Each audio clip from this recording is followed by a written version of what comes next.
বিকেলবেলার মনোরম পরিবেশে ঘুরতে বেরোনো একটা অন্যরকম অনুভূতি। এই যে খান জাহান আলী বিমানবন্দরের পাশ দিয়ে যাচ্ছি, হঠাৎ দেখলাম একটা কৃষ্ণচূড়া ফুল গাছ, কত সুন্দরভাবে ফুল ফুটেছে। অনেক সুন্দর লাগছে ফুল গাছটা। ছোট্ট একটা তেলের পাম্প। বিকেলবেলা রাস্তায় বেশি লোকজন নাই, গাড়িও নাই বেশি, এখানে ফাঁকা অনুভূতি, কারণ এটা খান জাহান আলী বিমানবন্দরের একদম পাশের রাস্তা। বাগেরহাট না খুলনা, কোন দিকে যাব? না, আমরা সোজাই চলে যাচ্ছি। চুলকাঠি বাজার অতিক্রম করবো। এই যে চুলকাঠি বাজারে আর একটা কৃষ্ণচূড়া ফুল গাছ দেখা যাচ্ছে, এটাও প্রচুর ফুল ফুটেছে।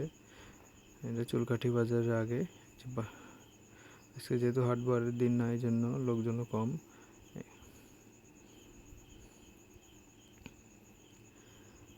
তবে রাস্তায় মোটামুটি এখন গাড়ি দেখা যাচ্ছে। আমরা কাটাখালি পার হয়ে গেছি, ঘোরার জন্য বের হয়েছি। এখানে একটা তেলের পাম্প, খুব সুন্দর করে সাজানো আছে পাম্পটা। হ্যাঁ, খুব সুন্দর লাইটিং করছে, দেখতেও খুব ভালো লাগছে। তেলের পাম্পে নিরিবিলি। এই যে আমরা আস্তে আস্তে চলে আসলাম ব্যবসা মোড়ের দিকে। এখানে দেখেন কত ব্যস্ততার মাঝে যাত্রীরা কত রিস্ক নিয়ে রাস্তা পারাপার করছে। এটা আসলে ঠিক না, কারণ এখানে প্রচুর গাড়ি থাকে।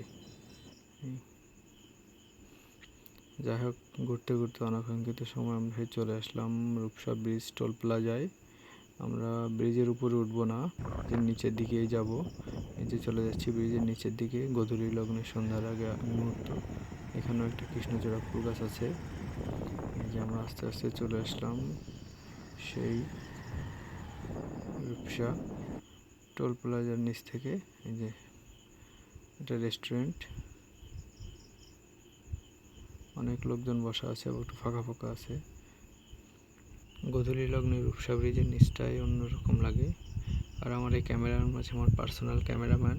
আমি নিজে কিন্তু ভিডিও করছি না, আমি গাড়ি চালাচ্ছি, আমি শুধু বাইক ড্রাইভিং করছি। আর সে আমাকে বলে দিচ্ছে যে আমি যেন ঠিকঠাকভাবে গাড়ি চালাই, আর সে নিজেই ভিডিওটা করছে।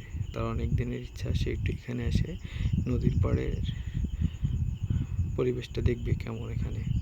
আসলে এখানে পরিবেশটা খুবই সুন্দর, আপনারাও আসতে পারেন।